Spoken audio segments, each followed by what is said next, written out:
Price God. இன்றைய தியானம் மத்தேயு 13:44 முதல் 49 வரை. அன்றியும் பரலோக ராஜ்யம் நிலத்தில் புதைத்திருக்கிற பொக்கிஷத்துக்கு ஒப்பாயிருக்கிறது. அதை ஒரு மனுஷன் கண்டு மறைத்து அதை பற்றிய சந்தோஷத்தினாலே போய் தனக்கு உண்டான எல்லாவற்றையும் விற்று அந்த நிலத்தை கொள்ளுகிறான்.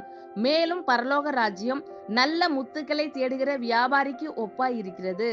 அவன் விலையுயர்ந்த ஒரு முத்தை கண்டு போய் தனக்கு உண்டான எல்லாவற்றையும் விற்று அதை கொள்ளுகிறான்.